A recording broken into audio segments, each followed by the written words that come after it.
When you hear the name Jeffrey Dahmer, a chill runs through the spine of American true crime history. A name that conjures images of horror. The Milwaukee Cannibal. The man who turned his apartment into a graveyard. But long before the police discovered the remains of 17 victims, Jeffrey Dahmer was just another quiet boy growing up in small-town America. A boy no one really noticed.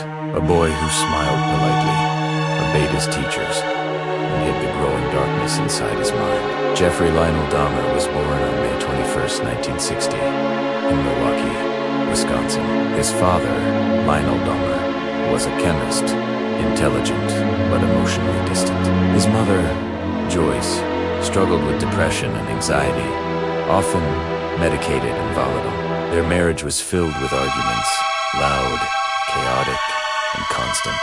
In the middle of it all was little Jeff, sitting quietly, listening.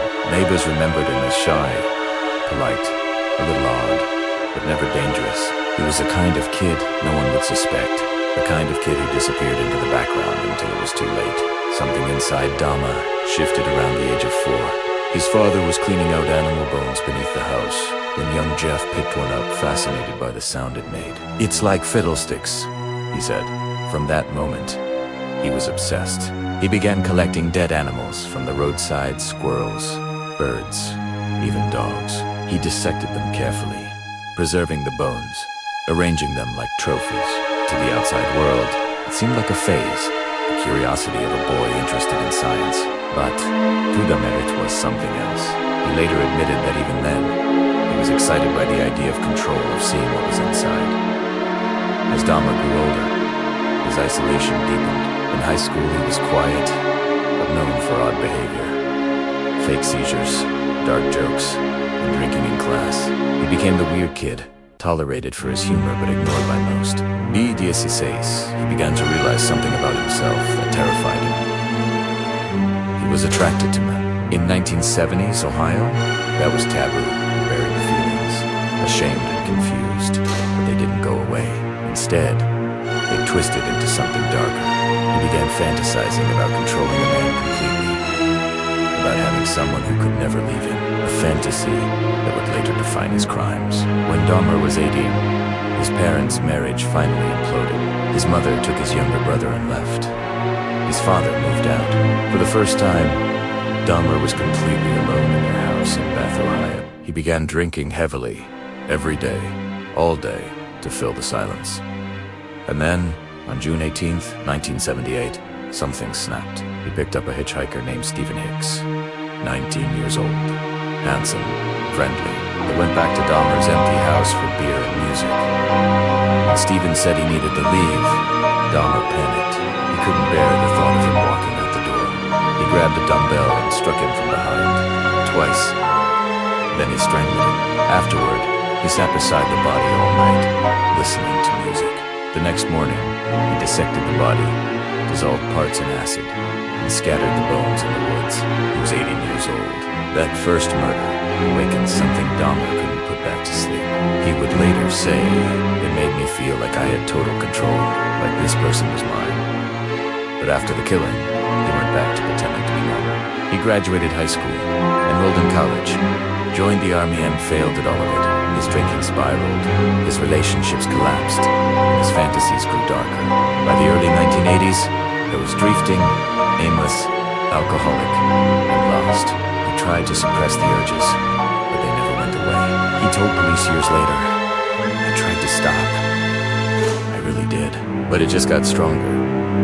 By the time Dahmer moved into his small apartment at 9 North 25th Street in Milwaukee, the quiet boy from Ohio was gone. In his place was a man haunted by urges he couldn't control. He was lonely, desperate, and consumed by fantasies of possession.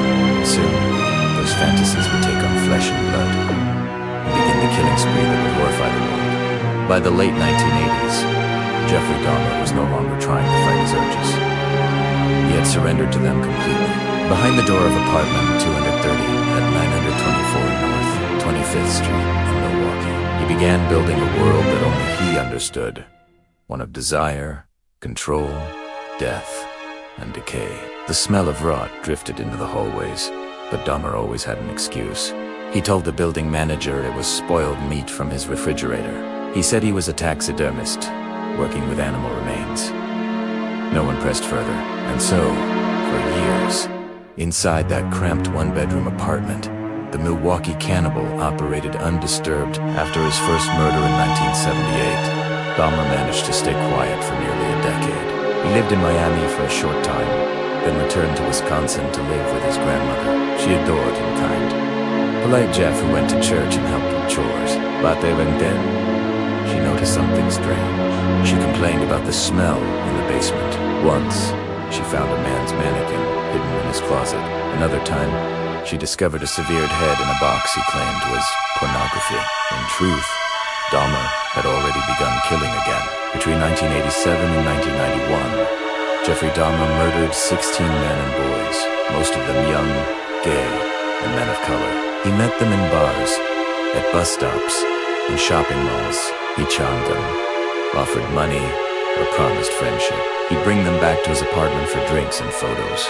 Then he'd drug them, strangle them, and keep their bodies for hours, sometimes days. He photographed the corpses, posed them, and engaged in acts of necrophilia. Later, he dismembered them with surgical precision, preserving body parts in jars and storing skulls as trophies. To him, these weren't murders. They were companions, people he believed he could keep forever. I wanted to keep them with me, Dahmer told police later. If I couldn't have them alive, I'd have them in another way.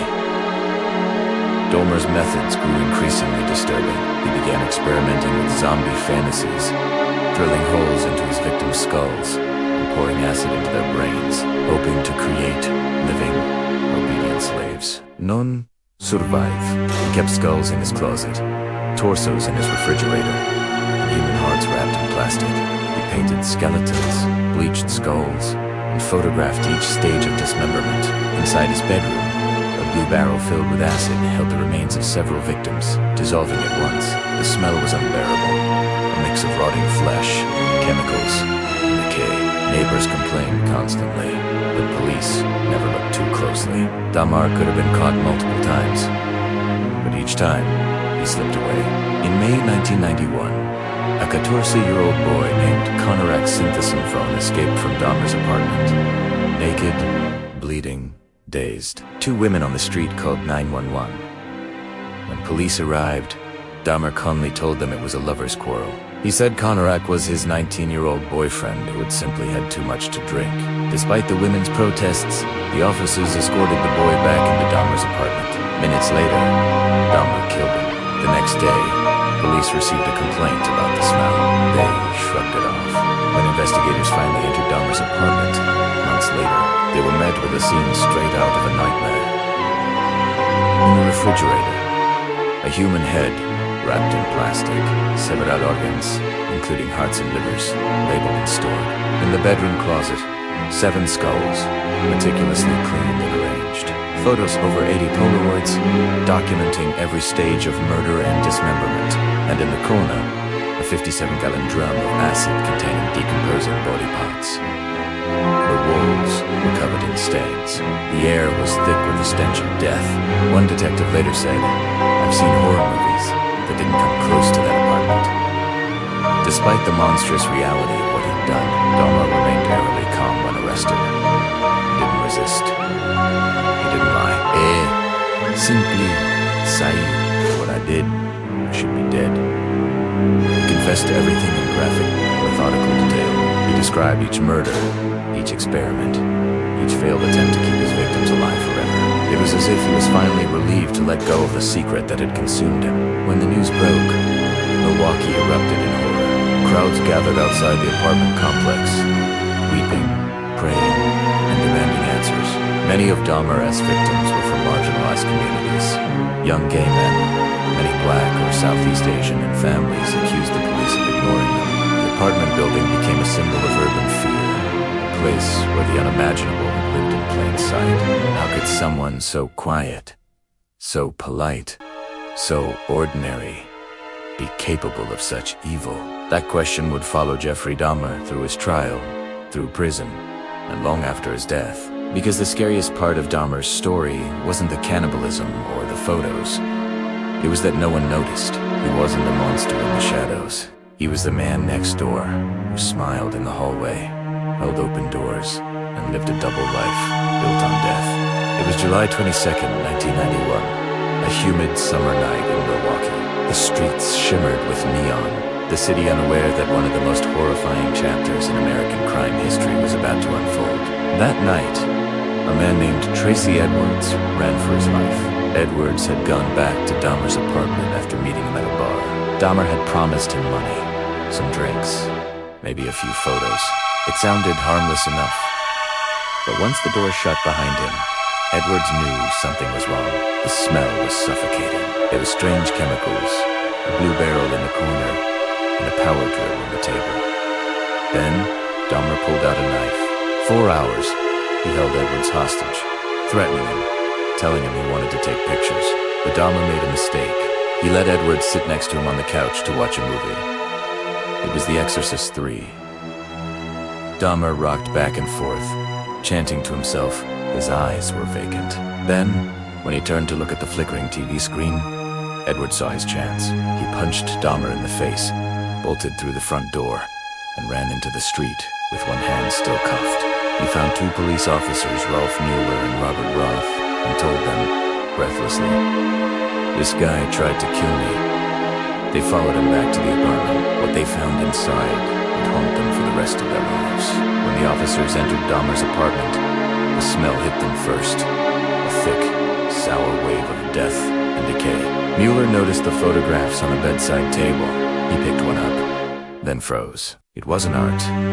It was a photo of a dismembered body. Then he saw another, and another. There were dozens, all of men, all murdered, all photographed in stages of death. Mueller turned to Dahmer and said, "These are real." Dahmer didn't flinch. They simply sighed yes. Then he tried to fight, but it was already over. The officers wrestled him to the ground and called for backup. In the minutes that followed, Milwaukee police stumbled upon a nightmare crime scene unlike anything they'd ever imagined. In the kitchen, officers opened the refrigerator and stopped breathing. Inside, wrapped neatly in plastic, was a human head staring back at them. In the freezer, they found organs, hands, and a human heart. In the bedroom closet, 7 skulls. On the floor, bleached bones, Polaroids, tools, and the infamous barrel of acid filled with liquefied remains. It was the culmination of 13 years of hidden horror, a museum of death created by a man who looked like anyone else. One detective later said, "I thought I'd seen everything. I was wrong." At the police station, Dahmer didn't ask for a lawyer. He didn't resist, or lie, or cry. He simply began to talk. For over 60 hours, he gave a calm, chillingly detailed confession, recounting every murder, every experiment, every photograph. He described how he killed his victims, dismembered them, cooked parts of their flesh, and kept bones as men. He explained how he tried to create zombie companions by injecting acid into their brains, and he did it all without emotion. "It was my way of making them stay with me," he said. "I didn't want them to leave." Investigators were both horrified and captivated. They said he spoke like a man describing a hobby, as if murder were a routine chore. In January 1992, Jeffrey Dahmer stood trial for 15 counts of murder. He pleaded guilty, but insane, claiming his crimes were driven by mental illness. The courtroom was packed every day. Families of the victims sat just feet away from the man who had destroyed their lives. The media called it the trial of a monster. Prosecutors painted Dahmer as a manipulative killer who knew exactly what he was doing. The defense argued he was too disturbed to control himself. Psychiatrists dissected his mind on live television, debating whether he was insane or evil. After weeks of testimony, the jury took only 5 hours to decide. Jeffrey Dahmer was found sane and guilty on all counts. On February 17, 1992, Dahmer was sentenced to 15 consecutive life terms, a total of 957 years in prison. He showed no emotion as the verdict was read, but the courtroom erupted in tears, anger, and disbelief. One victim's sister, unable to contain herself, screamed at him, "You Satan! I hate you, Jeff." Dahmer turned to her and said softly, I understand how you feel. It was the same eerie calm he'd kept from start to finish, a man whose face gave nothing away. Even as the world stared in horror, the case consumed a nation. Documentaries, books, and interviews flooded the media. People asked how someone so unremarkable, a factory worker, a quiet neighbor, could be capable of such evil. The Milwaukee Police Department came under fire for missing countless warning signs, especially the tragic mishandling of Conrax Synthesis phone's escape. For many Americans, Dahmer's crimes shattered their sense of safety, proving that true evil doesn't always wear a monster's face. When the trial ended, Jeffrey Dahmer was no longer a mystery. He was the embodiment of horror, a name that would forever be linked to evil. But Ibn Ten, one question lingered in the minds of millions. Why did he do it? Was he born a monster? Or did the world make him one? After his conviction, Dahmer was sent to the Columbia Correctional Institution in Portage, Wisconsin. He spent the first year in solitary confinement for his own safety. Even among murderers, Jeffrey Dahmer was despised. In time, he was allowed into the general population. To everyone's surprise, he was calm, polite, even funny at times. He read the Bible, attended church services, and told guards he had found God. He reportedly told one prison chaplain, "I know I should have been put to death. I'm just glad I've been forgiven." But forgiveness never came from the outside world. Other inmates despised him. They couldn't forget what he'd done or how he'd done it. He was constantly taunted, spit on, and threatened. Still, Dahmer rarely reacted. He seemed almost at peace, as if he had finally accepted his own darkness. Psychologists and criminologists spent years dissecting Dahmer's psyche. He wasn't the typical serial killer. No grand motive, no revenge, his murders were driven by something far stranger, a fear of abandonment. He told investigators that he wanted his victims to stay, to be a part of him. He wanted them silent, motionless, permanent, and wanted complete control. He said, "That's why I did what I did." Experts called it objectification to the extreme, turning human beings into possessions, artifacts, extensions of himself. His crimes blurred the lines between lust, loneliness, and insanity. He wasn't killing for pleasure. He was killing to erase his own emptiness. On November 28, 1994, Jeffrey Dahmer's story came to a brutal end. That morning, he was assigned to cleaning duty with two other inmates, Jesse Anderson and Christopher. There were no guards watching him closely. 20 minutes later, Dahmer was found bludgeoned to death in a prison bathroom. Scarver had beaten him with a metal bar from a weight machine. When asked why, Scarver said, "God told me to do it." He claimed Dahmer would mock other prisoners by shaping food into body parts and squirting ketchup on them like blood. To some, it was poetic justice. To others, it was too simple an ending for such a complex evil. Jeffrey Dahmer died the same way he lived, suddenly, violently, and alone. In Milwaukee, the building that once housed Dahmer's apartment was demolished in 1992. No one wanted to live there again. The ground remains empty to this day, a void where horror once lived. Families of the victims continued to grieve, haunted not just by loss, but by the unimaginable details of how their loved ones died. The city tried to move on, but the shadow of Dahmer lingered.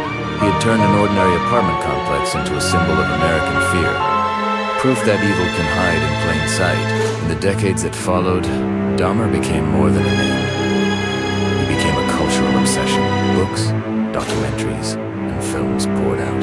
Actors portrayed him, podcasters analyzed him, and fans disturbingly began romanticizing him. The Netflix series Monster, the Jeffrey Dahmer story, reignited public fascination in 2022, drawing both acclaim and outrage.